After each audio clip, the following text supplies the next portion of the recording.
علماء کرام فرماتے ہیں ایمان کی حفاظت کا ایک ذریعہ کسی مرشد کامل سے مرید ہونا بھی ہے، اور قرآن سے دلیل پیش کرتے ہیں یوم ندعو کل اناس بامامہم، صدقے جاؤں میرے بھائی یہ سورہ بنی اسرائیل میں یہ جو آیت ہے کہ قیامت والے دن ہر شخص کو اس کے امام کے ساتھ بلایا جائے گا، تو قرآن جن کو امام کہہ رہا ہے پھر انہی اماموں کے ساتھ بلایا جائے گا نا۔ اگر آپ کے اماموں کے اور آپ کے بزرگ بابوں کے نام قرآن میں لکھے ہوئے ہیں تو یہ وہ والے امام ہوں گے، اور اگر اس امام سے وہ والے امام مراد لینے جو قرآن نے خود بتائے ہیں، کیڑے لینے جے مسلمان ہو تو پھر وہی لوگو گے، جے کچھ اور ہو ہندو سکھ عیسائی تو پھر جو مرضی لینے رہو۔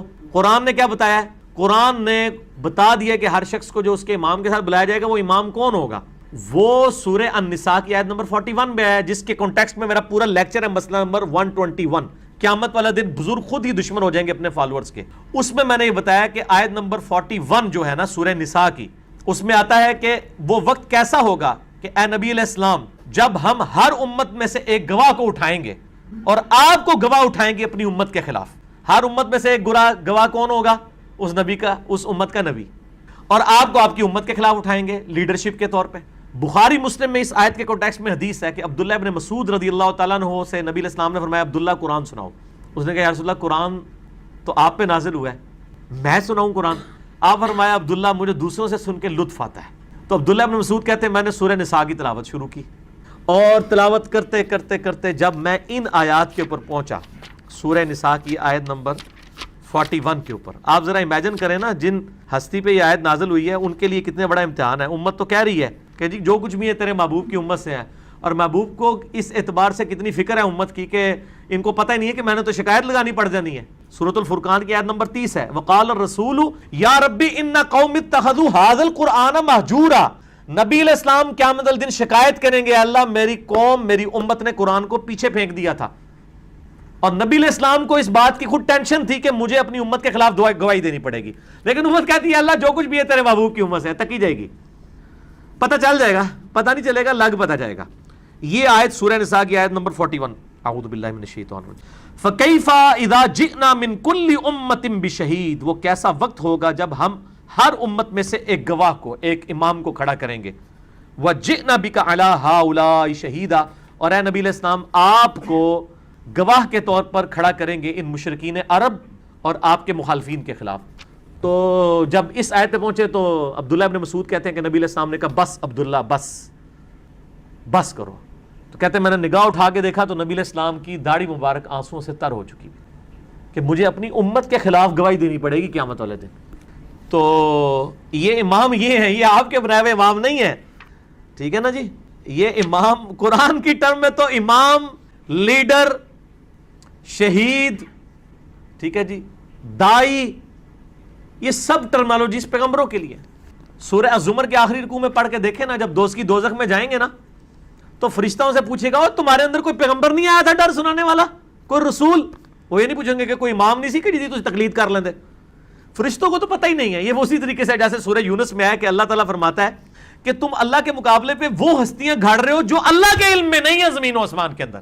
دیکھو کس لیول تک جا کے بات کی ہے۔ اللہ فرماتا ہے میرے علم میں کوئی ایسی بات نہیں ہے۔ یہ اللہ جب یہ بات کر رہا ہے تو آپ سمجھیں کہ یہ 11,000 وولٹ کا جھٹکا دیا جا رہا ہے اگلے بندے کو کہ اللہ تو بندے کیڑی گل پہ کر دو۔ اللہ کہہ رہا ہے میرے علم میں تو کوئی ایسی ہستی نہیں زمین و آسمان میں جس کو میں نے اپنا نائب بنایا ہو۔ اور اسی طریقے سے ہونا ہے کہ اللہ نے قیامت دن کو یہ بھی کہنا ہے کہ میرے علم میں تو کوئی ایسا امام نہیں تھا کہ میں نے تو جو رسولوں کو بھیجا تھا امام بنا کے تجھے اپنے بنا لے سن۔ وہ امام تو سارے ہیں، وہ تو آپ کا امام مسجد بھی امام ہے، وہ تو سارے ائمہ فقہ کے حدیث کے امام ہیں۔ ان کی آپ یعنی تعلیمات سے فائدہ اٹھائیں گے، نہ کہ یہ کہ آپ ان کو پروفٹ کے درجے کے اوپر فائز کر دیں گے۔ سورہ الاعراف کی شروع کی آیات آپ پڑھ کے دیکھیں، اس میں آپ کو مزید کلیئر ہو جائے گا۔ سورۃ الاعراف کے بالکل سٹارٹ کے اندر اللہ تعالیٰ نے اس حوالے سے انبیاء کا منصب جو ہے نا وہ بیان کیا ہے۔ اعوذ باللہ من الشیطان الرجیم، بسم اللہ الرحمن الرحیم۔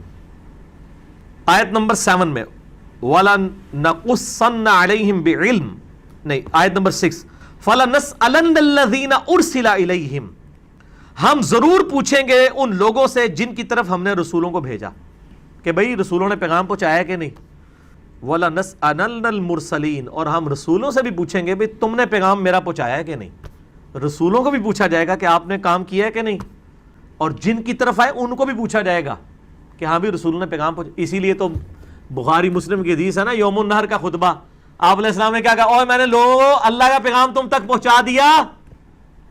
صاحب نے کہا یا رسول اللہ پہنچا دیا۔ آپ نے 3 دفعہ اپنی شہادت کی انگلی آسمان کی طرف بلند کی، پھر ان کی طرف، اے اللہ گواہ رہنا، اے اللہ گواہ رہنا، اے اللہ گواہ رہنا۔ پھر آپ نے پھر فرمایا کہ اب یہ تمہاری ذمہ داری ہے کہ اس پیغام کو دوسرے لوگوں تک پہنچا دو۔ یہ جتنی باتیں ثابت کرتے ہیں وہ اس امام سے مراد خلیفہ وقت اور حکمران ہیں، ان کے بنائے ہوئے نہیں ہیں۔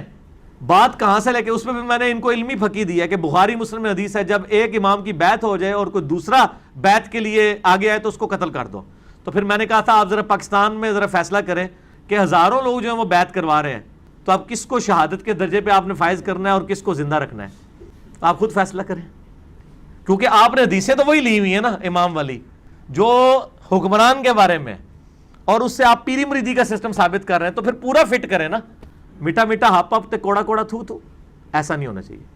قیامت کے دن سب مسلمانوں کو سزا ملنے کے بعد سب جنت میں چلے جائیں گے۔ جی مسلمان جو ہوں گے نا وہ جائیں گے، پاکستان کے شناختی کارڈ والے مسلمان نہیں، جو اللہ کے ڈیوائن علم میں مسلمان ہیں، کیونکہ بخاری اور مسلم میں حدیث ہے کہ نبی علیہ السلام فرماتے ہیں جب میں آخری دفعہ دوزخ کی طرف جاؤں گا اپنے امتیوں کو نکالنے کے لیے جو اللہ میرے لیے تعداد مقرر کرے گا، اس کے بعد مجھے دروغہ دوزخ مالک علیہ السلام کہیں گے کہ اے اللہ کے نبی علیہ السلام اب آپ کا کوئی امتی دوزخ میں نہیں ہے سوائے اس شخص کے کہ جس کو قرآن نے جنت میں جانے سے روک لیا ہے، اور وہ کبھی بھی جنت میں نہیں جائے گا، اس کو آپ بھی جنت میں نہیں لے کے جا سکتے۔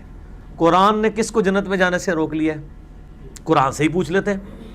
اِنَّهُ مَن يُشْرِكْ بِاللَّهِ فَقَدْ حَرَّمَ اللَّهُ عَلَيْهِ الْجَنَّةَ وَمَأْوَاهُ النَّارُ وَمَا لِلظَّالِمِينَ مِنْ أَنصَارٍ۔ بے شک جو کوئی اللہ کے ساتھ شرک کرے اس پہ اللہ نے جنت حرام کر دی ہے، اس کا ٹھکانہ دوزخ ہے اور وہاں اس کا کوئی مددگار نہیں ہوگا۔ حتیٰ کہ بخاری و مسلم کی حدیث ہے اللہ نے ہر نبی کو ایک دعا دی جو اس نے اس دنیا میں کر لی، اور میں نے اپنی دعا اپنی امت کے لیے سنبھال کے رکھی ہے، میری اس دعا سے میری ہر امتی کو نفع پہنچے گا قیامت والے دن اس دعائے شفاعت سے، سوائے اس شخص کے کہ جس نے اللہ تعالیٰ کے ساتھ دنیا میں کسی قسم کا شرک کیا ہوا۔ Shirk is the most sensitive issue in the sight of Allah. Allah تعالیٰ نے جس عمل پر ثواب دینے کا وعدہ کیا ہے تو اللہ اپنا وعدہ پورا کرے گا، اور جس عمل پر سزا دینے کا وعدہ کیا ہے اس میں اللہ کو تو اختیار ہے۔ ایکسپلین کر دیں، ٹھیک ہے؟ یہ انہوں نے لکھا ہے السلسلۃ الصحیحہ 1409۔ یہ اختیار السلسلۃ الصحیحہ سے بہت پہلے قرآن میں ہے، سورہ النساء کی آیت نمبر 48 میں اور 116 میں، کہ نبی صلی اللہ علیہ وآلہ وسلم کے ذریعے اللہ تعالیٰ نے امت تک یہ بات پہنچا دی ہے، ان اللہ لا یغفر ان یشرک بہ، بے شک اللہ تعالیٰ اس گناہ کو کبھی معاف نہیں کرے گا کہ اس کے ساتھ کسی قسم کا شرک کیا گیا، وَيَغْفِرُ مَا دُونَ ذَلِكَ لِمَن يَشَاءُ، اس کے علاوہ جتنے گناہ ہیں جس کے لیے چاہے گا معاف کر دے گا۔ وہ تو اس نے کہا ہوا ہے کہ میں جب چاہوں جس کے لیے معاف کر دوں گا، لیکن جس کے لیے چاہوں گا، یہ رول نہیں ہے۔ کیا آج کے دور میں کوئی یہ کلیم کر سکتا ہے کہ یار میں یہ کام کر لوں خیر اللہ تعالیٰ کو تو اختیار ہے مجھے معاف کر ہی دے گا؟ نہ۔ صحیح بخاری میں حدیث ہے کہ ایک عورت تھی، بڑی نیک عورت، لیکن اس نے ایک بلی کو بھوکا پیاسا قید کر دیا اور اس کی وجہ سے وہ بلی مر گئی، اور نبی علیہ السلام فرماتے ہیں کہ وہ عورت اس کی وجہ سے آگ میں جل رہی ہے۔ یہ تو لوگ کہتے ہیں کہ اللہ تعالیٰ چاہے تو چھوٹی سی نیکی پہ بخش دے گا، تو اللہ تعالیٰ چاہے تو چھوٹے سے گناہ پہ پکڑ بھی لے گا، یہ بھی تصویر کا دوسرا رخ ہے۔ اسی لیے اللہ تعالیٰ نے فرمایا نا سورۃ الحجر میں، نبی عبادی انی انا الغفور الرحیم، اے نبی علیہ السلام میرے بندوں کو یہ بتا دیجئے کہ بے شک میں بخشنے والا مہربان ہوں، لیکن میرا عذاب جو ہے وہ بھی شدید عذاب ہے۔ ٹھیک ہو گیا؟ یعنی دونوں تصویر کے رخ بتانے ہیں، ایک نہیں بتانے ہیں کہ بہت غفور رحیم ہے، دونوں چیزیں کٹھی آئی ہیں۔ کافر کیا جنت میں جائے گا؟ قرآن کے رول کے تحت تو ایسا کافر جس پہ حق واضح ہو چکا ہے اس کے باوجود اس نے کفر اختیار کیا ہے وہ تو کبھی بھی جنت میں نہیں جائے گا۔ باقی اہل فطرت ہیں جو لوگ جن تک بات صحیح نہیں پہنچی، بس ان کو موٹا موٹا توحید کا آئیڈیا تھا، ان کا معاملہ الگ ہے، یہ اللہ تعالیٰ نے فیصلہ کرنا ہے کہ ان کے ساتھ کیا معاملہ ہوگا۔ ہمارا کام صرف دعوت پہنچانا ہے اور حق بات لوگوں کے اوپر واضح کرنا ہے۔ شام کا وقت دعا کی قبولیت کا وقت ہوتا ہے، دعا کی قبولیت کا وقت تو بے شمار دفعہ ہوتا ہے۔ ہر فرض نماز کی اذان اور اقامت کے درمیان صحیح حدیث میں ہے کہ دعا کی قبولیت کا وقت ہے، بارش تیز ہو رہی ہو دعا کی قبولیت کا وقت ہے، اور فرض نماز کے فوراً بعد دعا قبولیت کا وقت ہے، وہ ہم مانگتے ہی ہیں، سنت اذکار کرتے ہیں۔ شام کے وقت والا مجھے نہیں پتا، بس شام کے اذکار تو اس وقت کریں۔ عصر کے بعد قرآن پڑھا جا سکتا ہے، بالکل پڑھا جا سکتا ہے۔ یہ جو اوقات کی ممانعت ہے یہ صرف نماز کی ہے، اور نماز بھی وہ جس میں سجدہ اور رکوع ہوتے ہیں۔ نماز جنازہ بھی مکروہ اوقات میں پڑھا جا سکتا ہے۔ مسئلہ نمبر 30 میرا نمازوں کے اوقات کے اوپر ریکارڈڈ موجود ہے۔ عربی جمعہ خطبہ میں کیسے بیٹھنا چاہیے؟ پہلی تو بات یہ کہ یہ عربی جمعہ اور اردو جمعہ یہ لادہ انہوں نے کیا ہوا ہے، اصل میں تو جمعے کے 2 ہی خطبے ہیں، چاہے آپ عربی میں دے لیں چاہے اردو میں دے لیں.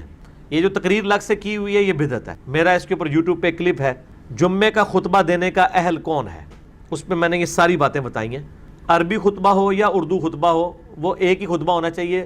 اور یہ علماء جو بیٹھ کے تقریر کرتے ہیں یہ بدعت ہے. نبی علیہ السلام نے جمعے کی تقریر کھڑے ہو کے کی ہے, جو یہ عربی انہوں نے ادا کی ہے. اسی عربی میں آپ نے کچھ عربی پورشن باقی اردو, یعنی حمد اور صلات جو ہے وہ عربی میں پڑھیں گے.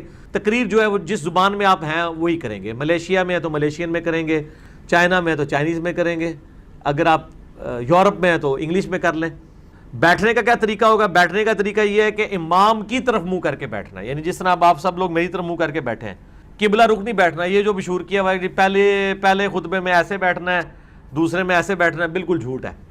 آپ نے خطبے کے دوران ویسے ہی بیٹھنا ہے جس طرح کوئی تقریر سننے کے لیے بیٹھتے ہیں. صرف اس میں نبی علیہ السلام نے احتبا کرنے سے منع کیا ہے جمعے کے خطبے میں, کہ دونوں گھٹنے کھڑے کر کے یوں بیٹھنا سے, صرف جمعے کے خطبے میں. ویسے یوں بیٹھنا سنت ہے. صحیح بخاری مسلم میں ہے کہ صحابہ کرام کہتے ہیں کہ نبی علیہ السلام حرم مکہ کے اندر خانہ کعبہ شریف کے سین میں اس طرح بیٹھا کرتے تھے احتبا کر کے. لیکن جمعے کے خطبے کے دوران آپ نے ایسے نہیں بیٹھنا, چوکڑی مار کے بیٹھے ہیں, دوزان بیٹھے, جس طرح مرضی بیٹھے. یہ جو مشہور کیا وہ سب فضول ہے, کوئی نہیں, لوگوں کی بنائی ہوئی چیزیں. لبیک یا رسول اللہ کہنا کیسے ہے؟ دیکھیں, اگر یہ لبیک یا رسول اللہ محبت میں کوئی کہتا ہے وہ تو ٹھیک ہے, میرا کلپ ریکارڈڈ ہے, آپ جا کے یوٹیوب پہ لکھیں یا رسول اللہ سے متعلق صحیح عقیدہ, پوری دنیا میں ٹاپ پہ میرا ہی کلپ کھلے گا. جو نعرے مار مار کے گلے پھاڑ رہے ہیں ان کے کلپ بھی بہت نیچے آئیں گے, کیونکہ ان کے کلپ کوئی دیکھتا نہیں ہے. ہمارا ٹاپ کے اوپر کھلے گا یا رسول اللہ سے متعلق صحیح عقیدہ. اس میں بھی میں نے یہ بات بتائی ہے کہ لبیک یا رسول اللہ اگر کوئی کہتا ہے نا نبی علیہ السلام سے محبت کے لیے کہ یا رسول اللہ علیہ وسلم میں آپ کے دین پہ مر مٹنے کے لیے تیار ہوں, میں آپ صلی اللہ علیہ وآلہ وسلم کے دین پہ چلنے کے لیے تیار ہوں, اور میں انشاءاللہ تعالیٰ آج سے ہی داڑھی کی نیت کرتا ہوں, یہ نہیں کہہ رہے ہوں گے. جتنے داڑھی منڈے ہیں نا وہ نہ لگاتے ہوئے کبھی یہ نہیں کہہ رہے ہوں گے کہ میں آج سے داڑھی کی نیت کرتا ہوں. تو بالکل ٹھیک ہے, آپ نبی علیہ السلام سے اپنی محبت کا اظہار کر رہے ہیں. باقی اگر لبیک کا مطلب لبیک اللہم لبیک ہے جو اللہ تعالیٰ کے ساتھ خاص ہے تو اس میں تو پھر شرک والا معاملہ ہو جائے گا. کسی کے اوپر ہم فیصلہ نہیں کرتے, وہ اس کی نیت کے اوپر ہے. اگر عصر کی نماز وقت پر ادا نہ کی جائے اور مغرب کی اذان سے پہلے صرف 5 منٹ رہ جائیں, فوراً ادا کریں جی. بخاری اور مسلم کی حدیث ہے, جس نے غروب آفتاب سے پہلے 1 رکعت بھی پا لی اس نے عصر کی نماز پڑھ لی, اور جس نے طلوع آفتاب سے پہلے 1 رکعت پا لی فجر کی, اس نے گویا فجر کی نماز پڑھ لی. تو 5 منٹ کیا, 1 منٹ بھی رہ جائے تب بھی پڑھ لیں. پہلی رکعت کے 2 سجدے آپ نے کر لیے, باقی 3 رکعتیں آپ کی مغرب کے وقت میں ہوئیں تو آپ کی نماز درست ہو جائے گی. لیکن اتنا ڈیلے کرنا, صحیح مسلم میں حدیث ہے, یہ منافق کی نماز ہے جو سورج زرد ہونے کا انتظار کرے پھر 2 ٹھونگے مار کے تو نماز پڑھے فارغ کر دے, مجبوراً لگتا بات ہے. سبحانک اللہم و بحمدک اشہد ان لا الہ الا انت استغفرک و اتوب الیک.